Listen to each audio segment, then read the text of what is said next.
Welcome back to the channel everyone, it's the Cologne guy here, and today I'm talking about a beloved watch of mine, which is the Orient Bambino.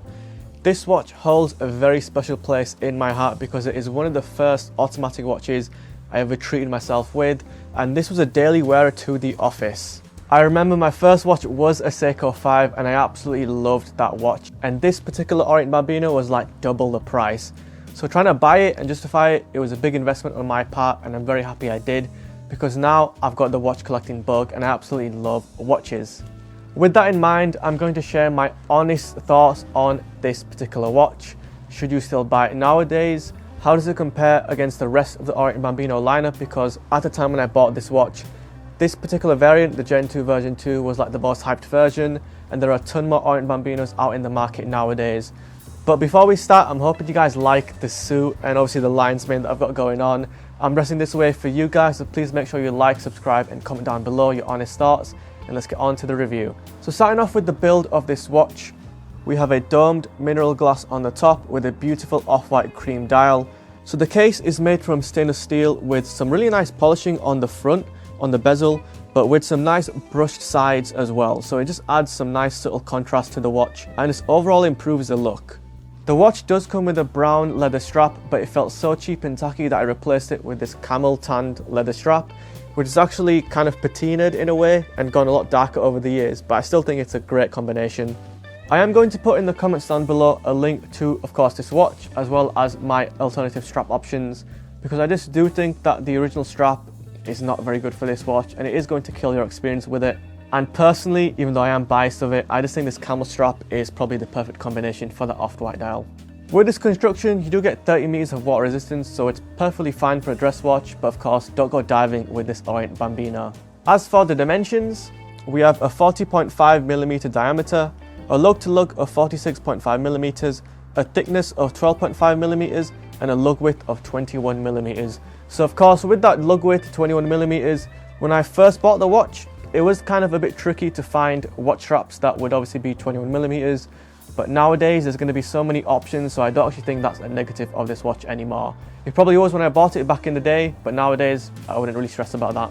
As for the movement of this watch, we have an Orient F6724. It's a 22 jewel movement, so it has a beat rating of around 21,600 Hz. It is an automatic movement and it does include hand winding and hacking, which is great to see at this price range. And you get a 40-hour power reserve and an accuracy of -12 seconds to +25 seconds per day. That's what it says on paper, and in my experience owning this watch over the years, that's pretty much what I get as well. With that 40-hour power reserve, you can wear this watch for close to 2 whole days without needing to obviously wear it again or wind it up. So if you do want to rotate watches, that's something good to know. The movement itself has been perfectly reliable in my case, and I've not serviced this watch since owning it, so that's really good to see. At the start of my career, when I was wearing my Seiko 5, I did want to upgrade my watch game, and pretty much everyone recommended the Orient Bambino for a nice particular dress watch. And I'm really happy to have obviously bought this watch and obviously worn it over the years. And this particular variant with the off-white dial and the blue hands is just an absolute delight to look at, and I just think it looks amazing. Now this watch does have a date window, which is great to see, but I do think it would look much cleaner without the date. But let me know what you guys think in the comments down below. Now the star of the show is going to be the dial of this watch, and this particular variant with the off-white dial and the blued hands is probably the most hyped version of the Orient Bambino Gen 2 version 2, and I'm really happy to say that the hype is very much real. This is an incredibly good looking watch, and I just think the combination of the off-white with the blued hands is just so unique, I guess you could say, compared to all the watches that people are wearing. And it's definitely attention grabbing, and I have got some good comments about this watch from both watch people and people that are exactly into watches. The Roman numerals are really cool to look at, as well as the logo as well. This Orient, it just kind of sounds expensive, and they do have a bit of depth to them. They're not painted on the dial, they are applied markers and indices, and with that domed mineral crystal on the top, it adds a bit of a curvature to the edges of the dial, and it just looks really cool. The overall look is really charming and obviously vintage inspired, and you'll be very hard to find a better looking dial in this price range, and especially a better looking dress watch in this price range. I really do like this watch, and it has been a pleasure to wear, but the one thing I will say in terms of criticism is I do think the watch is a bit too big.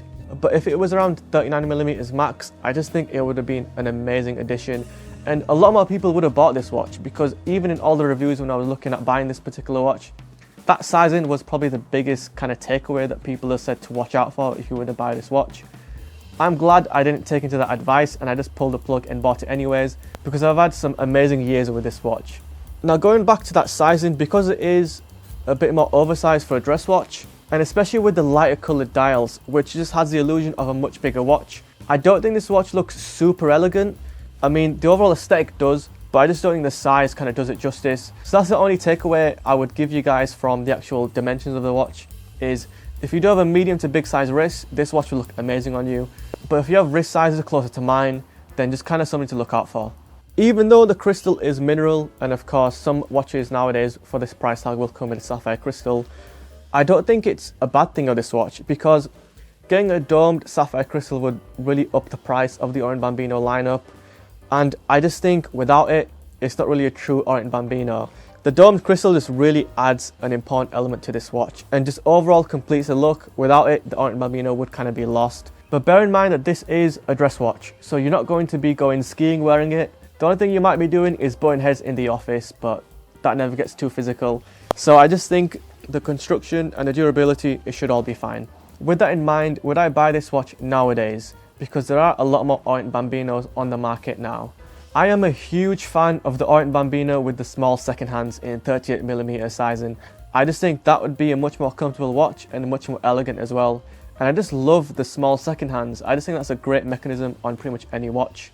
And you can get some really interesting dial colours with that new sizing. You can also get this particular off-white with blued hands kind of colour combination as well. But if I had to make my perfect Orient Bambino, it would be basically this particular watch, but in that sizing of 38mm. I'm not going to sell this watch ever, because like I said, it's one of my first automatic watches and I bought it after upgrading from my Seiko 5, which I will also never sell. But regardless, even though I have a much more luxurious collection now and I do like to wear other watches, I still like putting this in my watch box because it just reminds me of kind of how far I've gone. And even for that price tag, this is still a killer watch and I would still easily wear it nowadays, even though I've got a bigger collection. It's just a really superstar watch and I'm very happy that people were hyping it back in the day.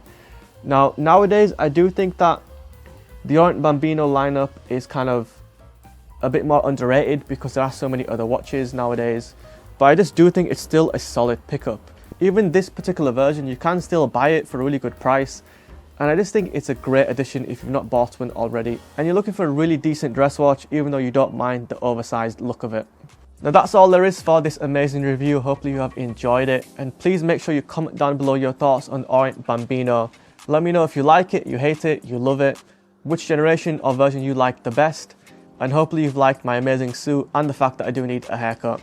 But regardless, like the video, subscribe, hit the notification bell, and I'll catch you guys next time.